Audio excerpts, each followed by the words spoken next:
Nous allons voir dans cette vidéo comment ajouter de nouvelles dépendances au niveau de votre projet Angular.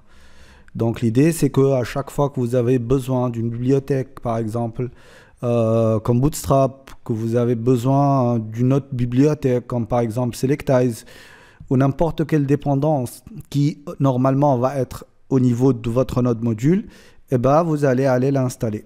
Donc l'idée c'est de faire quoi? Par exemple pour Bootstrap. Donc, je vais vous montrer un petit site, c'est le npmjs.com. Et dans ce site-là, vous allez avoir plein de bibliothèques que vous pouvez utiliser. Entre autres, donc, Bootstrap, qui va vous permettre d'avoir un affichage plus ou moins élégant. Donc ici, par exemple, je vais lui dire que je vais avoir besoin de Bootstrap. D'accord ? Et donc là, l'idée c'est que là c'est le exact match parce que j'ai besoin de Bootstrap. Là, il va me donner en fait la commande à lancer au niveau de npm afin d'installer Bootstrap. Donc je vais venir ici, je vais lui dire tiens, tu vas m'installer Bootstrap et faire un petit -save. Donc après dans notre package.json, cette dépendance là, elle va être ajoutée automatiquement, puisque c'est une dépendance et qu'au niveau de notre package.json, on va avoir l'ensemble des dépendances de notre projet. Donc, le temps que ça télécharge, on va aller lui dire qu'on voudrait aussi avoir, par exemple, font awesome. D'accord? Donc, je vais vouloir font awesome. Voilà. Et là, je vais copier aussi ça pour pouvoir l'ajouter à mon projet. Donc ici il a terminé. Donc si on regarde ici, quand on va aller chercher Bootstrap, le voici. Et là on voit que Bootstrap a été ajouté au niveau de notre package.json. C'est la version 4.3.1. Donc on va faire la même chose pour Font Awesome. Et là on aura Font Awesome d'ajouter à notre projet. Après, je vais vous montrer comment faire en sorte d'avoir une vision globale, de faire en sorte que tous les composants de votre projet aient une vision de Font Awesome et de Bootstrap. Donc, la première façon, c'est d'aller au niveau de votre fichier angular.json. D'accord?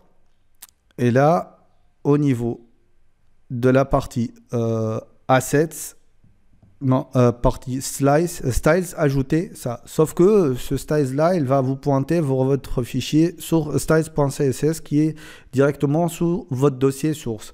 Donc vous pouvez aller directement au niveau de source, styles.css, et lui dire moi je voudrais utiliser Bootstrap au niveau de toute mon application. Donc ça va être un petit import, et là on va faire un petit tilt.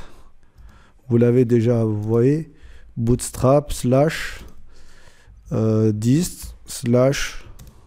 /css/ et là vous allez lui dire que vous avez besoin de bootstrap.css. On peut faire la même chose pour Font Awesome, donc un petit import de Font Awesome /css/ fontawesome.css. Et ça va nous permettre d'ajouter ces petits icônes qui sont assez sympas dans votre application. Donc on va tester ça. On va aller au niveau de notre app component.html. On va prendre tout ça, on va l'enlever et on va faire un petit div.alert